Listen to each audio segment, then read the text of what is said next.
Hello नमस्कार, मेरा नाम अनिल सिकरवाल और हम डे 34 में पहुंच चुके हैं कक्षा 12 के सिलेबस में।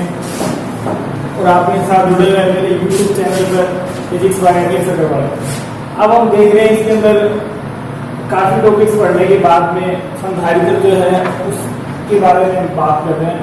और संधारित्र में भी समांतर प्लेट संधारित्र के बारे में पढ़ रहे हैं, जिसके बारे में एक बात हमने कल सोल्व कर ली थी डे 33 में। उससे रिलेटेड कुछ न्यूमेरिकल्स हैं वो हम सारे एक साथ ही सोल्व करेंगे। एक दो बातें और हैं उससे रिलेटेड, उनको पहले हम सिंप्लीफाई करेंगे। अब देखो, समांतर प्लेट संधारित्र को ही सोल्व करेंगे आगे भी, लेकिन कल जब हमने सोल्व किया था तो वहां हमने सोल्व किया था जब प्लेटों के बीच में निर्वात हो। अब हम सोल्व करेंगे कि जब प्लेटों के मध्य पराविद्युत पदार्थ भरा गया हो, पराविद्युत माध्यम भरा गया हो, तो उसकी धारिता क्या होगी, उसको हम सोल्व करेंगे। अब उसका भी अलग अलग पार्ट है, जैसा आपसे पूछा जाए उसी प्रकार से आपको सोल्व करना है। ये सारे समांतर प्लेट संधारित्र के टॉपिक्स हैं, ज्यादा डिफरेंस नहीं है, थोड़ा थोड़ा डिफरेंस है। लास्ट क्लास में हमने डिस्कस किया था, मैंने बात की थी कि इसमें आपको ये ध्यान रखना है कि अपने पास एक ही फॉर्मूला C = Q/V, यानी धारिता जब हमें निकालनी है तो C = Q/V से सोल्व करना है। अब आपको क्या करना है, सोल्व करते समय आपको V की वैल्यू सोल्व करनी है। जैसे दो टॉपिक हम सोल्व कर चुके हैं, isolated conductor solve, spherical conductor solve कर चुके हैं, गोलीय चालक की धारिता। दूसरा हमने समांतर प्लेट संधारित्र जब निर्वात है तो भी उसको सोल्व कर चुके हैं, A/0/d सोल्व किया था, उसके लिए C की वैल्यू। तो दोनों में क्या कॉमन था कि C = Q/V सोल्व किया हमने, जहां V की वैल्यू हमें सोल्व करनी थी, V को हमें निकालना है। सब में वही बात है। अब यहाँ पर जब कैपेसिटेंस जब सोल्व करना है यहाँ, तो यहाँ जब V को निकालना है तो इसके लिए हमें V = ED का फॉर्मूला जो है V और E में रिलेशन के अनुसार हमने दिया था, उसके हम बात करें, उसका ही यूज कर रहे हैं। और वही हमें देखना है, इलेक्ट्रिक फील्ड को डिस्टेंस से मल्टीप्लाई कर दो और उसे सोल्व कर दो। सेम वही बात हम दोबारा भी कर रहे हैं। नेक्स्ट टॉपिक अपना समांतर प्लेट संधारित्र की धारिता जब प्लेटों के मध्य पराविद्युत पदार्थ भरा हो, डाइलेक्ट्रिक मीडियम अगर है वहां, तो फिर उसकी कैपेसिटेंस क्या होगी, कैपेसिटर की, वो हमें सोल्व करनी है। उसके लिए देखें हम उसी तरह से जैसे हमने इसको सोल्व किया था, सेम वही बात ही सोल्व करेंगे। थोड़ी सी बात चेंज हो जाएगी कि अब इसके अंदर क्या भर गया, डाइलेक्ट्रिक मीडियम भरा गया, पराविद्युत पदार्थ। वो हम पहले बात कर चुके हैं, उसी डिटेल हम नहीं लिखेंगे कि इसका विरोध हो जाता है, विरोध के कारण अंदर विद्युत क्षेत्र उत्पन्न होता है, फिर परिणामी विद्युत क्षेत्र बढ़ता है, उससे जो रिजल्टेंट आता है फिर वहां इनके बीच में विभवांतर क्रिएट होता है। तो यहाँ ये जो प्लेट है, इस पर प्लस सिग्मा, इस पर माइनस सिग्मा आवेश घनत्व है। यहाँ पर कोई Q आवेश है, यहाँ पर भी Q आवेश है, यहाँ प्लस है, यहाँ माइनस है।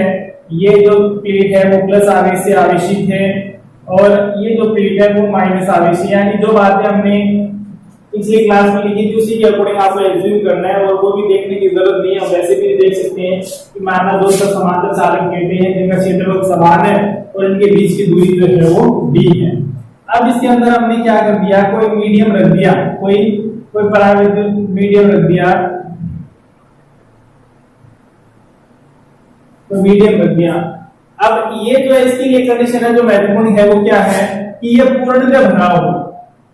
दूसरा बात करेंगे कि आंशिक रूप से भरा हो, यानी मान लो इतने भाग में भरा हो, इधर वाला भाग खाली हो, इधर वाला भाग खाली हो, तो फिर हम उसके लिए भी अलग डेरिवेशन सोल्व करेंगे। और अगर यूं कह दे कि यहाँ अलग पदार्थ है वो भी डाइलेक्ट्रिक है, यहाँ अलग है वो भी डाइलेक्ट्रिक है, यहाँ अलग है वो भी डाइलेक्ट्रिक है, तो फिर सबकी वैल्यू पराविद्युतता का मान अलग अलग हो गया, तो फिर उसको कैसे सोल्व करेंगे। तो तीन स्थितियां हैं, तीनों में कैलकुलेशन का मेथड सेम है, बिल्कुल सेम है, कोई डिफरेंस नहीं है। बस थोड़ा सा एक बात चेंज हो जाएगी कि जब हम V = बात कर लेते हैं पहले, V = ED जब अपने ले रहे हैं तो अपने को यहाँ E देखना है, E क्या है और D क्या है ये देखना है। अगर किसी को हम यूं कह दें कि ऐसे भरा हुआ है पराविद्युत पदार्थ, ये वाला पार्ट खाली है, तो जो यहाँ पहले निर्वात में विद्युत क्षेत्र था वही विद्युत क्षेत्र यहाँ है निर्वात में, यहाँ मीडियम हो गया तो यहाँ मीडियम वाला विद्युत क्षेत्र है। तो इतने पार्ट में विद्युत क्षेत्र अलग है, इस पार्ट में विद्युत क्षेत्र अलग है। इसका मतलब यहाँ का वोल्टेज अलग होगा, यहाँ का पोटेंशियल अलग होगा V1, और यहाँ का, और इस दोनों जगह का मिला के V2 अलग होगा। तो अपने क्या करना पड़ेगा, total voltage V1 plus V2 निकालना पड़ेगा। बात वही, यहाँ पर भी वही ED आएगा, यहाँ पर भी वही ED आएगा, लेकिन आपको देखना है कि यहाँ E का मतलब अगर बाहर वाला यूज कर रहे हैं पार्ट ई का मतलब E0 ले लेंगे, माध्यम वाला यूज कर रहे हैं तो ई की जगह ई लिख दें या EM लिख दें, ई लिखेंगे, हम इसे ध्यान रखें, ई लिखेंगे तो ई ले लेंगे। दूसरा डिस्टेंस अगर कहते हैं कि टोटल डिस्टेंस d है और ये मोटाई t है, तो जो इतना पार्ट काम में आ रहा है ये वाला पार्ट है, ये तो t हो गया फिक्स, तो इसको तो t ले लेंगे डिस्टेंस। इधर वाला बचा तो ये d में से इतना माइनस कर देंगे तो ये खाली भाग हो जाएगा, तो इसकी जगह d की जगह क्या आ जाएगा, d माइनस t आ जाएगा। तो इस तरह से कैलकुलेशन में थोड़ा सा चेंज आ जाएगा, तो ये चीजें अपने को यहाँ ध्यान रखनी है। तो अभी हम पहले बात कर रहे हैं, जैसे जैसे करेंगे वैसे से आपको पता चल जाएगा कि कैसे हम इसे सोल्व कर रहे हैं। पहली बात जो लेकर चल रहे हैं, हम ये मान के चल रहे हैं कि ये पूरी पूर्णतः भरा हुआ है, मतलब बीच में यहाँ कोई खाली जगह नहीं है, जितनी दो प्लेटें हैं के बीच में कंप्लीट जो है वो डाइलेक्ट्रिक मीडियम कंप्लीट है। अब डाइलेक्ट्रिक मीडियम है तो पराविद्युत है, पराविद्युत पदार्थ है, तो उसका कुछ ना कुछ क्या होगा, पराविद्युतांक होगा, कि वो पदार्थ कैसा है वो होगा। उसका पराविद्युतांक को क्या मानते हैं, के मान लेते हैं, या इसको एप्सिलॉन आर से भी लिख देते हैं, भी एप्सिलॉन आर। इसको हम पहले डिफाइन कर चुके हैं, कई फॉर्म में, बल की फॉर्म में डिफाइन कर चुके हैं, 2-3 बार हमने जिक्र कर लिया इसका, और विद्युतशीलता की फॉर्म में, और हमने धारिता की फॉर्म में भी इसको डिफाइन कर लिया।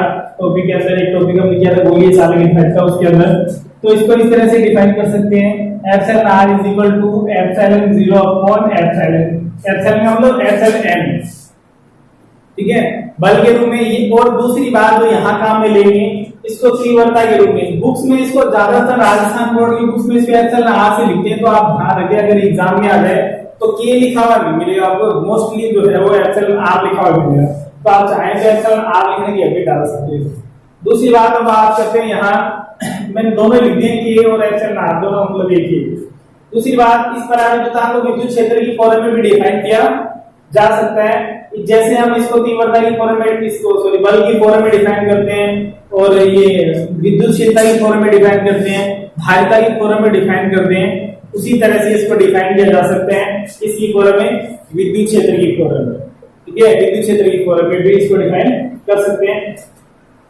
तो वही तरीका वही है जैसे बल का है कि निर्वात में बल और माध्यम में बल का अनुपात, वैसे ही बल से ही क्या आती है, तीव्रता आती है, F/Q जो होता है वही क्या होता है, E की वैल्यू होती है, इसलिए तीव्रता भी वहां से, यानी निर्वात में तीव्रता और माध्यम में तीव्रता का अनुपात भी क्या होता है, पराविद्युतांक होता है, ये बात ध्यान रखें। तो यहाँ से अगर हम वैल्यू निकालें माध्यम के लिए और निर्वात में संबंध लें तो क्या आ गया, E इज इक्वल टू आ गया E0 अपॉन एप्सिलॉन आर। तो ये आप ध्यान रखिए, सबसे पहली बात ये।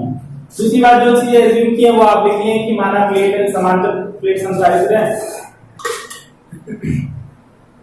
अब देखो आगे, तो सबसे पहले हम तीव्रता का मान हमने निकाल लिया, E is equal to E0 upon epsilon r. अब हमें इसे सोल्व करना है,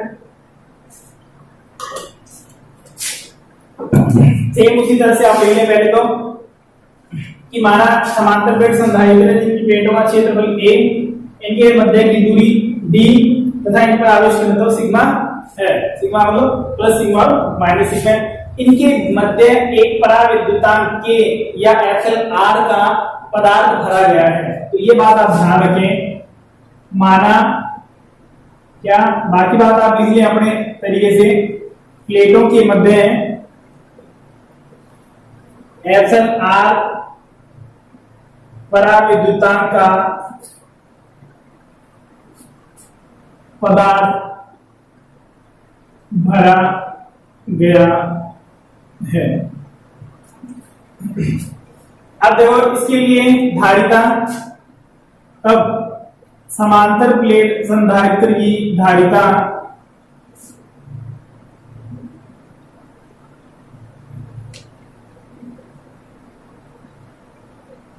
C is equal to Q upon V। अब हमें V की वैल्यू निकालनी है, तो वही यहां V बराबर क्या आएगा, ED।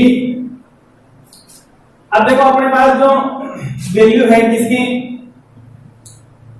विद्युत क्षेत्र की, E इज इक्वल टू वो क्या है, सिग्मा अपॉन एप्सिलॉन है, तो उस फॉर्म में हम इसको कन्वर्ट कर लेंगे पहले तो यहां से, यानी वो जो E लेते हैं वो क्या होता है, वो निर्वात के लिए होता है विद्युत क्षेत्र E0, उसको ही हम ये लिख देते हैं, क्योंकि वहां एक ही विद्युत क्षेत्र होता है कि जब निर्वात है तो वहां कोई माध्यम है ही नहीं, इसलिए वहां ई और ई जीरो में कोई डिफरेंस नहीं करते हैं। तो अपने पास निर्वात की स्थिति में तो है ही, माध्यम का क्या इफेक्ट पड़ रहा है वो हमें सोल्व इसमें रिजल्ट आ जाएगा हमारे पास क्या इफेक्ट पड़ रहा है।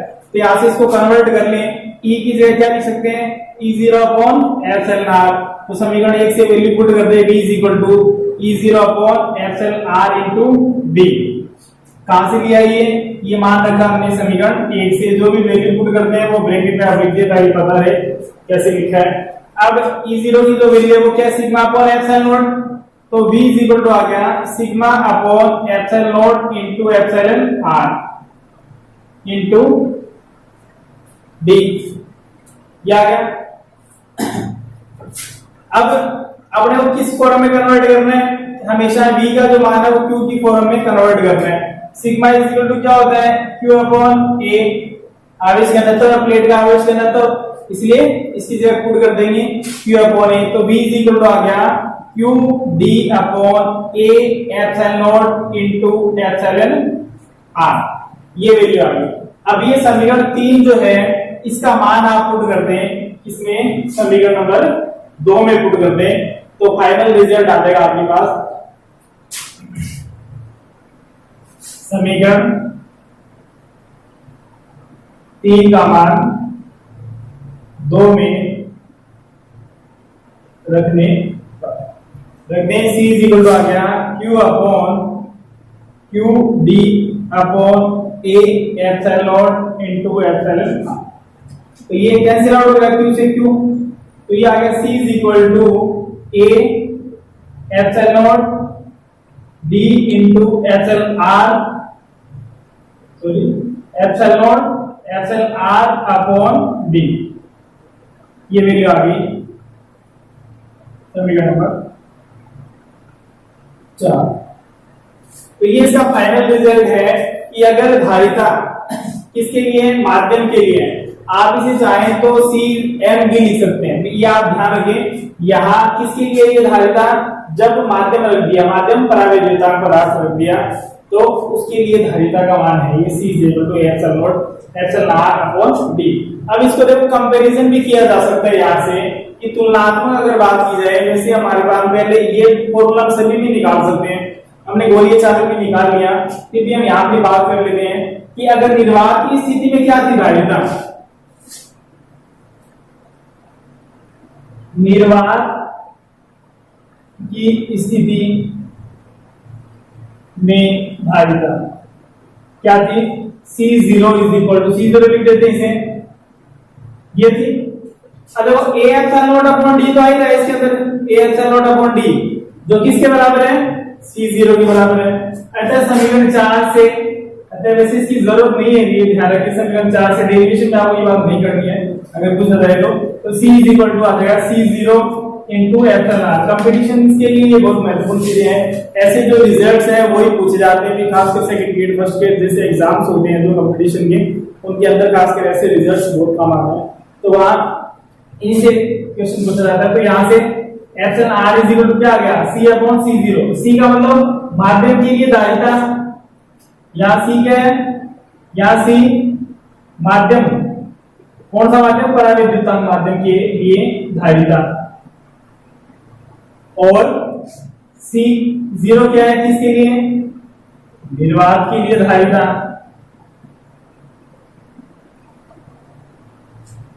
तो अगर आपको ये कहा जाए कि इसके लिए आपको व्यंजक किसके लिए याद करना है, यदि पदार्थ पूर्णतः भरा गया हो, यानी पराविद्युत पदार्थ डाइलेक्ट्रिक जो मीडियम है वो कंप्लीटली फिल है, इसके बीच में पैरेलल प्लेट कैपेसिटर के बीच में, तो उसके लिए कैपेसिटेंस का जो रिजल्ट है वो क्या होगा, तो अपने को यहां तक सोल्व करना है। ये उसका फॉर्मूला है C = A epsilon 0 epsilon R upon D।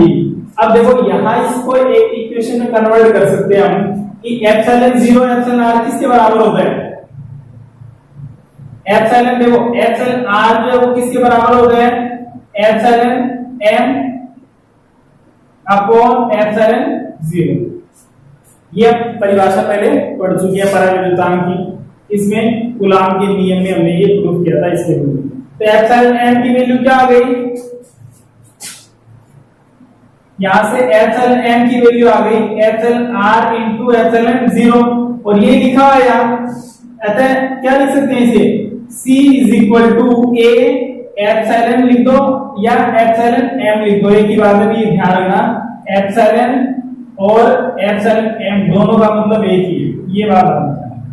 तो यहाँ a एप्सिलॉन अपॉन d, तो वैसे सिंपल देखा जाए तो सीधा रिजल्ट है कि अगर निर्वात है तो निर्वात के लिए धारिता एप्सिलॉन 0, ठीक है। अगर उसमें माध्यम है तो माध्यम के लिए धारिता, क्षेत्र में वही रह रहे हैं, d वही रह रहा है, कोई चेंज नहीं हो रहा, तो माध्यम आएगा, इसलिए माध्यम की विद्युतशीलता रहेगी। निर्वात आ रहा है तो निर्वात की विद्युतशीलता आ जाएगी। अगर कंपैरिजन के अकॉर्डिंग चले तो आप इन चीजों का जरूर ध्यान रखें, छोटी छोटी बातें, इन्हीं से ही काफी रिजल्ट्स जो है वो कंपटीशन के लिए बहुत महत्वपूर्ण रिजल्ट्स आ जाते हैं इनसे, और डायरेक्ट जो क्वेश्चन है वो सोल्व हो जाते हैं। तो एक बार ये फॉर्मूला वही है एप्सिलॉन 0 इज एप्सिलॉन r। जब कंपैरिजन करें तो निर्वात की स्थिति में धारिता लें तो हमारे पास ये, माध्यम की स्थिति में हमने ये सोल्व कर ली, तो अब निर्वात की स्थिति वाला रिजल्ट हमारे पास है। तो यहाँ से देखो, यहाँ से तो कन्वर्ट किसकी हो गया, ये विद्युतशीलता की फॉर्म में, यहाँ से कन्वर्ट हो गया किसकी फॉर्म में, धारिता की फॉर्म में। यानी परावैद्युतांक को अगर विद्युत धारिता की फॉर्म में डिफाइन करना है तो यहाँ से कर सकते हैं कि किसी माध्यम की उपस्थिति में समांतर प्लेट संधारित्र की धारिता और निर्वात की स्थिति में समांतर प्लेट संधारित्र की धारिता का अनुपात परावैद्युतांक कहलाता है। अब नेक्स्ट इसी से संबंधित टॉपिक है कि अगर अब हमें दे दिया जाए कि परावैद्युत पदार्थ जो है वो पूर्णतः नहीं भरा हुआ, आंशिक भरा हुआ, आंशिकता लिख दिया जाए इसके अंदर। आंशिकता का मतलब आंशिक का मतलब है कि थोड़ा भाग भरा हुआ है, थोड़ा भाग खाली है, ठीक है। तीन स्थितियां मैंने आपको बताई थी। सबसे पहली स्थिति निर्वात है, कुछ भी नहीं है बीच में। दूसरी स्थिति कि बीच में परावैद्युत है लेकिन पूरे में भरा गया है। अब तीसरी स्थिति इसके अंदर क्या आ रही है कि परावैद्युत पदार्थ तो है लेकिन वो पूरे में नहीं भरा हुआ है, थोड़े भाग में भरा हुआ है। तो अब हम इसके अंदर क्या नई चीज एज्यूम कर रहे हैं, नई चीज एज्यूम कर रहे हैं इसमें कि कोई टी मोटाई का परावैद्युत पदार्थ जिसका परावैद्युता कितना है, एप्सिलॉन r है या k लिख सकते हैं, ठीक है। बीच की दूरी वही d है, वही चालक प्लेटें हैं, वही क्षेत्रफल a है, वही आवेश q है, वही आवेश घनत्व सिग्मा, सब कुछ वही है। एज इट इज ऐसे ही एज्यूम करना है। माना दो समांतर चालक प्लेटें हैं जिनके मध्य की दूरी d है, उन पर आवेश घनत्व सिग्मा है और उनका क्षेत्रफल समान a है। अब इनके मध्य क्या रख दिया, एप्सिलॉन r परावैद्युतांक का टी मोटाई का परावैद्युत पदार्थ रख दिया। क्या मान लिया अब हमने, क्या माना है कि प्लेटों के मध्य है, किसकी समांतर प्लेट संधारित्र की, प्लेटों के मध्य है एप्सिलॉन r परावैद्युतांक का टी मोटाई का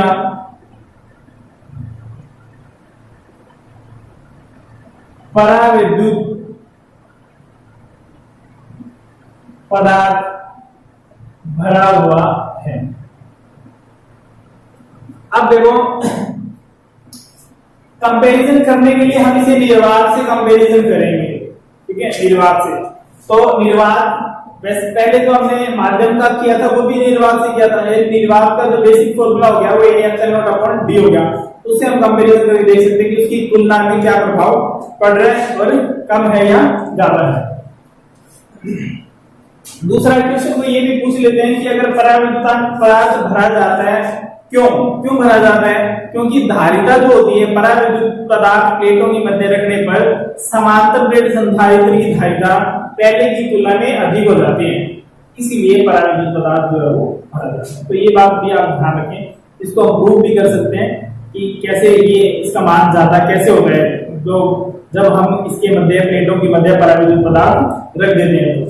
तो हम रिजल्ट आएंगे तो उसके बाद भी इसमें बात करेंगे, रिजल्ट से प्रूव कर देंगे हम कि कैसे इसका जो मान है वो निर्वात में कम होता है और माध्यम परावैद्युत पदार्थ रखते हैं, डाइलेक्ट्रिक मीडियम रखते हैं तो इसकी वैल्यू जो है वो ज्यादा हो जाती है। पहले इसे सोल्व करते हैं। सोल्व करने के लिए अगर हम ये कहें कि इसके मध्य अगर ये नहीं होता तो नॉर्मल निर्वात होता तो उसकी धारिता क्या होती, C = A/d, ठीक है। निर्वात की स्थिति में धारिता,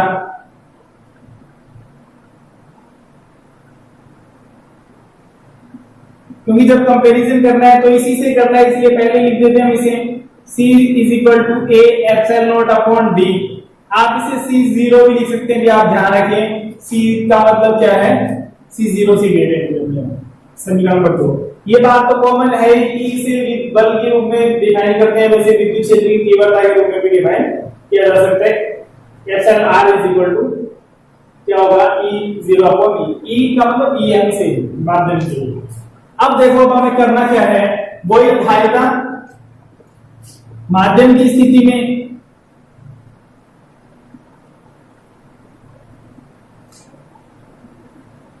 धारिता माना C डैश है, C डैश मान लें, CM मान लें, C लिख दें, C डैश। इसमें कंफ्यूज हो जा सकता है कि कहीं हमने C में लिख दिया, इसको CM लिख दिया या C डैश लिख दिया। जैसा एज्यूम करें वैसे हम लिख सकते हैं। हर जगह ये ध्यान नहीं रहता है कि कहां क्या दिया था, इसलिए जैसा हमें समझ में आता है वैसा हम इसको एज्यूम कर लेते हैं, तो कोई कंफ्यूज होना जा सकता नहीं। हमने लिख दिया इसमें कि जब इसमें पराविद्युत पदार्थ भर दिया है, माध्यम भर दिया है, इसके अंदर कोई माध्यम है नहीं, बात नहीं है, तो उसी स्थिति में धारिता क्या C डैश, आप इसे C लिख दें या CM लिख दें, ठीक है। तो वैल्यू क्या होगी, वही Q अपॉन V। मान कोई आपको निकालना है, किसका, V का मान निकालना है। अब आप बस केवल इतनी सी बात इसके अंदर ध्यान रखनी है कि की वैल्यू कैसे है, बस वही ध्यान रखना है। अगर वो ध्यान रख जाएगी तो कोई दिक्कत नहीं होगी इसके अंदर। देखो इसके अंदर कैसे निकालेंगे डी की वैल्यू, यहां लिख रहा हूं इधर, यहां बी जो है वो किसके बराबर होता है, ईडी, ये हम जानते हैं तीनों में। लेकिन अब इसके दो भाग हो गए, यानी बीच में पूरे में एक समान स्थितियां नहीं है, अब हो गई स्थितियां अलग अलग, कि इतना जो पार्ट दिख रहा है ये वाला और ये वाला पार्ट, ठीक है, ये जो है वो तो खाली पार्ट है, वो तो निर्वात वाली स्थिति है। ये जो रेड वाला पार्ट मैंने कर दिया, ये कैसी स्थिति है, ये निर्वात की स्थिति है।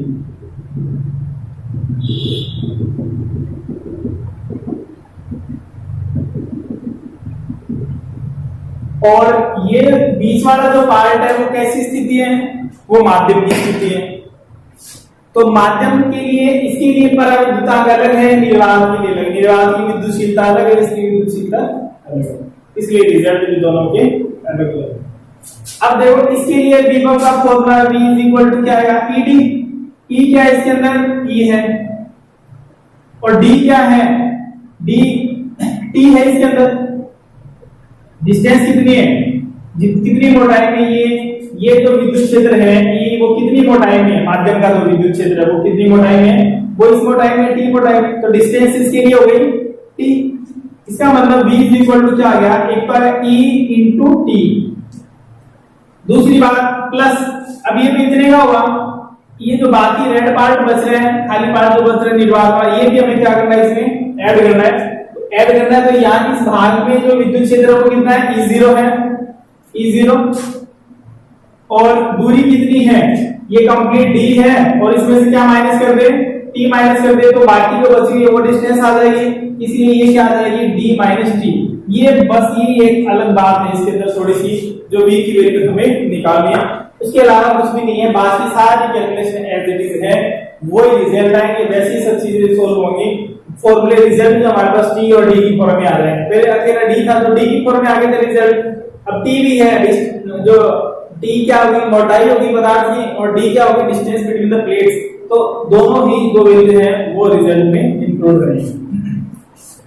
तो यहां से ये ध्यान रखें कि विभव, प्लेटों के मध्य विभव निकालना है हमें, बाकी उसके बाद तो कोई दिक्कत नहीं है, वही है कि हमें क्या करना है, इसको कन्वर्ट करना है इन फॉर्म ऑफ चार्ज। तो चार्ज के लिए पहले हम इलेक्ट्रिक फील्ड से किस पे जाएंगे, इलेक्ट्रिक फील्ड डेंसिटी पे जाएंगे, सिग्मा पे जाएंगे, सिग्मा अपॉन एप्सिलॉन। इस सिग्मा से किस पे जाएंगे, Q अपॉन K में जाएंगे। वो बिल्कुल, अगर एक चीज आप शुरू से पकड़ लेते हैं, शुरू से उसमें पहला जो पार्ट हमने किया था कौन सा, गोलीय चालक धारिता, अगर आपके ध्यान में रह जाता है तो एग्जैक्टली सब में हम वही यूज कर रहे हैं, वही सोल्व भी वही कर रहे हैं, कुछ अलग कुछ नहीं कर रहे हैं। जैसी सिचुएशन ली है बस वैसा थोड़ी सी वैल्यू चेंज हो गई। निर्वात था तो हमने क्या ले लिया, एप्सिलॉन नॉट ले लिया और जो डिस्टेंस थी पूरी कवर कर रहे थे पूरी ले ली। फिर माध्यम कर दिया, माध्यम पूरा आ गया तो परावर्तन के रूप में इसे सोल्व कर लिया। अब हमने क्या कर लिया कि माध्यम भी है लेकिन पूरा नहीं है, तो टुकड़े में है तो टुकड़ों में उसका विभव निकाल के ऐड कर देंगे, बाकी वैल्यू उसी तरह से। अब सोल्व कर ले, प्लेटों के मध्य विभव लिख लें, कितना है विभव v इज इक्वल टू, कोई इक्वेशन लिख रहा हूं मैं यहाँ, et plus E0 d minus T.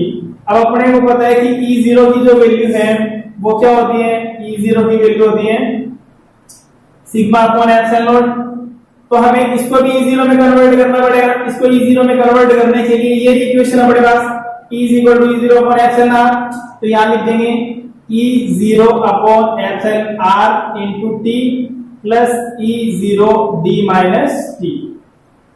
E0 common आ जाएगा, वैल्यू आ गई E0 और ये आ गया t अपॉन epsilon r plus d minus. अब हमें क्या करना होता है, इसका मान किसमें कन्वर्ट करना है, क्यू की फॉर्म में।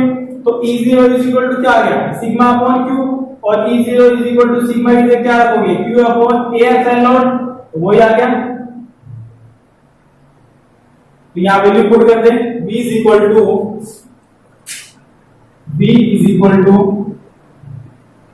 E0 की जगह रखोगे सिग्मा अपॉन एप्सिलॉन नॉट, और फिर सिग्मा की जगह रखोगे Q अपॉन A एप्सिलॉन। तो डायरेक्ट लिख दिया बस, क्या आ जाएगा T अपॉन epsilon R plus D minus T। अब देखिए एक बात और इसके अंदर कि वैल्यू चाहे तो पुट कर दे, पहले बाद में दे सकते हो इस बात को रख देते, पहले वैल्यू रख देते बाद में बात करेंगे। समीकरण 3 से यहां से d पहले कॉमन ले सकते हैं क्योंकि d आएगा एप्सिलॉन नॉट अपॉन d, तो वो इसे इसकी वैल्यू पुट कर देंगे अपने, इसलिए मैं ये बात कह रहा था। बाकी वरना पहले सोल्व कर लेते हैं, जैसे साइन ऐसे लिख सकते हैं। तो v इज इक्वल टू क्या आएगा, sorry c is equal to c dash is equal to q upon v की वैल्यू, तो ये v की कंप्लीट वैल्यू रखते हैं q अपॉन a epsilon not into t अपॉन epsilon r plus d minus t।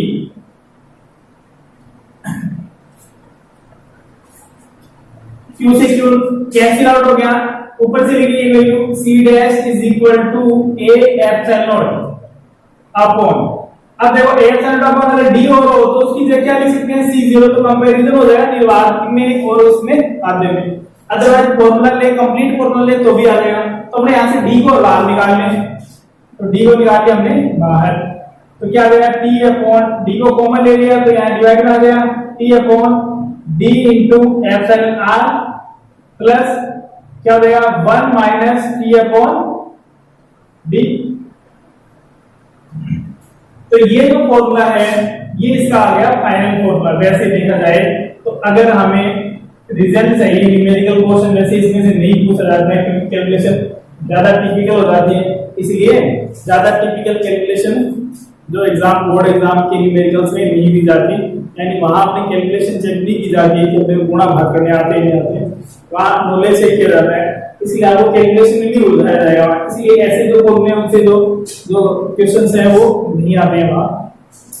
तो बाकी अगर कुछ भी लिया जाए तो फिर अपने पास ये कंप्लीट वैल्यू होनी चाहिए, टी की वैल्यू चाहिए, डी की वैल्यू चाहिए, एप्सिलॉन आर चाहिए, एप्सिलॉन नॉट कांस्टेंट है, और दूसरा अगर निर्वात के लिए कंप्लीट मान देते हैं तो इस पूरे की जगह सी 0 लिख सकते हैं।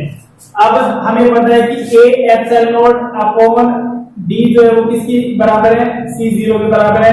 सबसे पहली समीकरण हमने ये लिखी है, तो यहां से ये जो फॉर्मूला है वो किसके लिए, ये बात ध्यान रखिए कि समीकरण 4 किसको व्यक्त कर रही है, समीकरण 4 आंशिक परावैद्युत पदार्थ भरे हुए समांतर प्लेट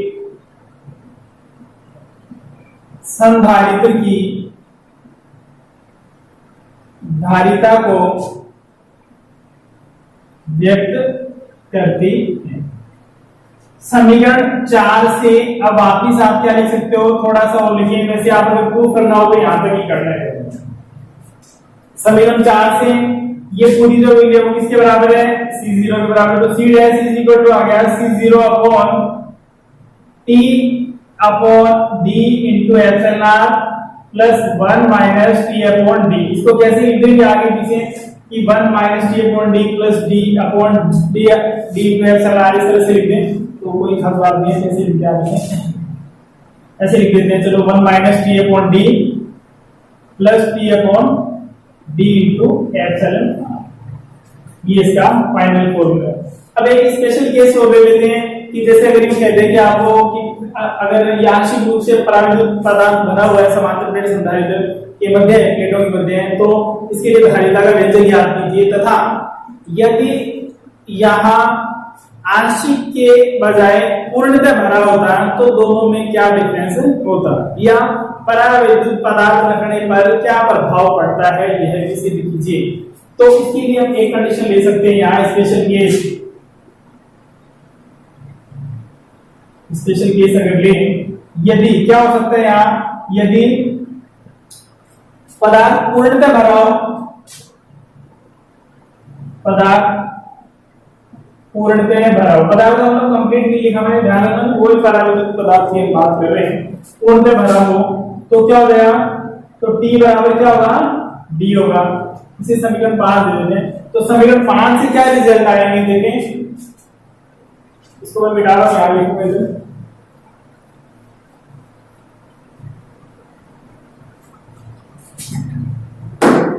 समीकरण 5 से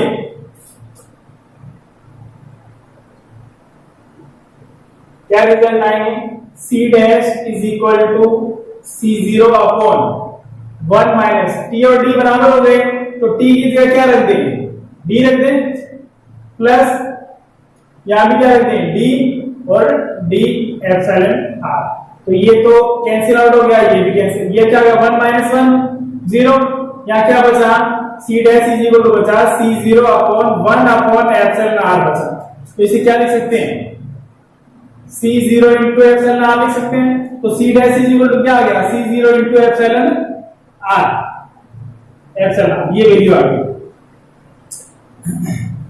अब देखो ये है रिलेशन, अब यहां से डेफिनेशन फिर वही आ गई, उसके बाद में बात करेंगे। Epsilon r is equal to क्या आ गया, c0 डिवाइड में आ गया, तो ये धारिता की फॉर्म में परिभाषा होती है, तो ये परिभाषा हर टॉपिक से निकल सकती है, इसलिए बार-बार इसको इतना ज्यादा बार-बार लिखने की भी जरूरत नहीं है, बस आप ये ध्यान रखें कि एप्सिलॉन r जो है वो उसको हम डिफाइन कर सकते हैं इस फॉर्म के अंदर, तो काफी जगह यूज होता है, तो आप इस बात का ध्यान रखें कि अगर हमें जरूरत पड़े तो आप इस तरह से यूज कर सकते हैं। c डैश का मतलब माध्यम के लिए cm लिख सकते हो, यहाँ जो c डैश है वो c dash is equal to cm, यानी इसके लिए माध्यम के लिए धारिता, ये ध्यान रखें माध्यम के लिए।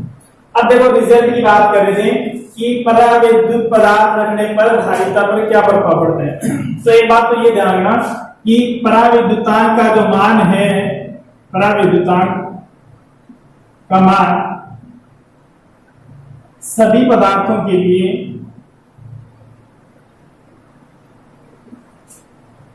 एक से अधिक होता है,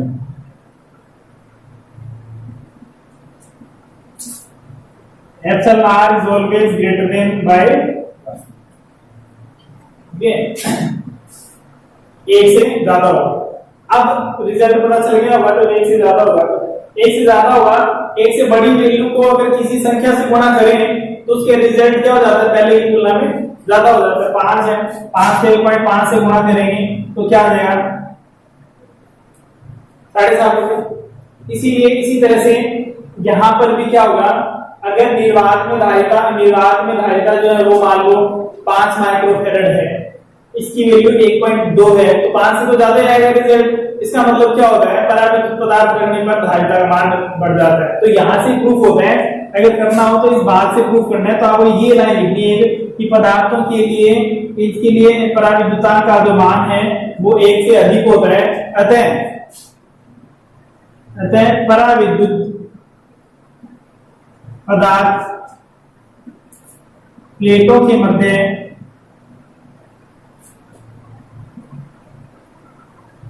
रखने पर धारिता का मान निर्वात की तुलना में या पहले की तुलना में कह सकते हैं, निर्वात की तुलना में अधिक हो जाता है। तो इसके अंदर सारे कंसेप्ट आ गए, डेरिवेशन भी दोनों आ गए, दोनों में ज्यादा डिफरेंस नहीं है। बस थोड़ा सा आपको ये ध्यान रखना पड़ेगा कि अगर हमें विभव की वैल्यू निकालनी है तो यहाँ तीव्रता और विभव का जो रिलेशन हमने लिया था उसी के अनुसार हमें सोल्व करनी है। और फिर जैसा हमें कहा जाएगा पूर्णतः भरा गया तो पूरा मान लो। देखो क्वेश्चन आपको सब कुछ दे देगा इनडायरेक्टली एक ही लाइन के अंदर, थोड़ा सा आपको लैंग्वेज समझने की हैबिट थोड़ी जाननी पड़ेगी। जैसे इस क्वेश्चन की बात करें तो लिखा है समांतर प्लेट संधारित्र की धारिता जब प्लेटों की मध्य पराविद्युत पदार्थ अंशतः भरा, अंशतः मतलब थोड़ा भरा हो थोड़ा कम। तो और दूसरा समांतर प्लेट संधारित्र, तो जब दे दिया समांतर प्लेट संधारित्र तो सारी बात पहले तो समांतर प्लेट संधारित्र मान लो। फिर क्या दे दिया पराविद्युत पदार्थ है तो वो मान लो इसके अंदर भरा है। फिर दे दिया पूर्णतः तो पूरा मान लो, अंशतः तो थोड़ा मान लो, थोड़ा मानेंगे तो थोड़ा खाली रहेगा, थोड़ा खाली रहेगा तो खाली भाग की तीव्रता अलग होगी, पदार्थ वाले भाग की तीव्रता अलग होगी। तीव्रता अलग है तो वहां का जो पोटेंशियल है वो भी अलग होगा, खाली भाग का अलग होगा, दोनों को ऐड कर देंगे टोटल पोटेंशियल आ जाएगा। तो अपने को नॉर्मली क्या करना है, आप एक बार फिर मैंने काफी बार रिवाइज कर दी थी, बहुत महत्वपूर्ण है कि आप हमेशा क्या किस पे फोकस करना है, हमें विभव पे फोकस करना है। हमें विभव की वैल्यू निकालनी है, अगर वो निकाल लेंगे तो सी एक ही फॉर्मूला लेकर चल रहे हैं। हमने जब से चैप्टर शुरू किया है और जब तक खत्म करेंगे इसी पे खत्म कर देंगे, इसके अलावा कुछ आएगा इंग्लिश के अंदर C = Q / V पे ही हमें बात करनी है इसके अंदर। और कंपटीशन के लिए भी बहुत सी महत्वपूर्ण बातें हैं, इसके अंदर सारी छोटी छोटी बातें आ गई हैं। अगर कोई कंपटीशन की तैयारी कर रहा हो, किसी भी एनडीए फोर्स वगैरह या कोई सेकंड ग्रेड फर्स्ट ग्रेड वगैरह की तैयारी कर रहा हो, तो डेरिवेशन तो खैर ज्यादा महत्वपूर्ण नहीं है उनके लिए, लेकिन इनके अंदर जो कंसेप्ट आते हैं वो डेरिवेशन से निकल के आते हैं। अगर ये चीजें हमें समझ में आ जाती है और कंसेप्ट समझ में आ जाते हैं तो फिर इनमें जो छोटी छोटी बातें सामने जैसे ये है एप्सिलॉन आर ऐसे आते हैं कंपटीशन में क्वेश्चन ऑप्शन में दे दी जाती है वैल्यू कि एप्सिलॉन आर की जो वैल्यू किस प्रकार से होती है, नेगेटिव होती है, 0 के इक्वल होती है, ग्रेटर देन होती है, लेस देन होती है, इस तरह से। तो आपने को ये अगर ये चीज पता है तो उस तरह के क्वेश्चन सॉल्व हो जाएगा। दूसरा कंपैरिजन वाले जो क्वेश्चन है वो सारे काफी पूछे जाते हैं। तीसरा अगर फॉर्मूला हमें पता है तो उससे संबंधित सारी बातें आ जाएगी। अगर उसमें कुछ परिवर्तन करने को कहा जाए तो रिजल्ट में क्या परिवर्तन होगा वो बात उसके अंदर आ जाती है। फिर उससे वैल्यूज दे दी जाए तो क्या करते हैं। तीसरा कंपटीशन में तो फॉर्मूला डायरेक्ट पूछ लिए जाते हैं, संधारित्र की धारिता तो किस व्यंजक के द्वारा व्यक्त किया जाता है, तो ऑप्शन दे देते हैं, उनके अंदर 3 गलत होते हैं, एक सही होता है। तो वो फॉर्मूला अगर पता है तो विकल्प क्वेश्चन जो वो फ्री हो जाता है। इसलिए काफी महत्वपूर्ण चीजें है। तो आप इनको साथ साथ रिवाइज करते रहें, आज की क्लास में इतना ही पढ़ेंगे। नेक्स्ट जो है वो हम इसको आगे कंटिन्यू करेंगे, आगे संधारित्र के बारे में फिर पढ़ेंगे। एक बात और आप ध्यान रखना, आज से मैं ये मेंशन कर रहा हूं इसके अंदर एक चीज कि पार्ट 6 लिख दिया मैंने, पार्ट 6 का मतलब अब जैसे हमने डे वाइज चल रहे हैं, डे 1 डे 2 डे 3 डे, अब किसी को मान लो सेकंड चैप्टर पढ़ना तो उसको पता नहीं कौन से डे में आएगा वो, तो अब तक तो जो क्लासेस हो चुकी हैं वो तो हो गई, उनमें अगर मेंशन होगा तो देख लूंगा, मुझे ज्यादा टेक्नोलॉजी के बारे में पता नहीं, अगर हो पाएगा तो उसमें भी देख लेंगे। अदरवाइज अब से जो पार्ट वाइज सिस्टम चलेंगे, जैसे चैप्टर में मान लो 5 शुरू करेंगे तो उसका पार्ट 1 पार्ट 2, तो कोई अगर रैंडमली किसी ने क्लास खोल ली डे 4 डे की उसको मिला पार्ट 5, तो इसका मतलब पार्ट 5 है तो इससे पहले 4 पार्ट हो गए हैं और वहां से क्लास शुरू हुई थी, यानी डे 40 पर है तो इसका मतलब डे 35 पर क्लास शुरू हुई थी, वो चैप्टर शुरू हुआ था और उसके बाद वो है, तो आपको देखने में दिक्कत भी नहीं आएगी। दूसरा प्लेलिस्ट भी बढ़ा दी जाएगी, साथ साथ आप प्लेलिस्ट के अकॉर्डिंग चैप्टर का नाम लिखें और सर्च कर लें, पूरी की पूरी प्लेलिस्ट आ जाएगी, उसमें सारी क्लासेस होंगी शुरू से लेकर लास्ट तक उस चैप्टर की, तो वो सारी आप एक साथ पूरा चैप्टर अगर पढ़ना चाहे तो भी आप उसको देख सकते हैं। बाकी फिर हम साथ साथ डिस्कस करते रहेंगे और बात करते रहेंगे इनके बारे में। न्यूमेरिकल के लिए बहुत महत्वपूर्ण चैप्टर है, बाकी फिर बाद में बात करेंगे। धन्यवाद।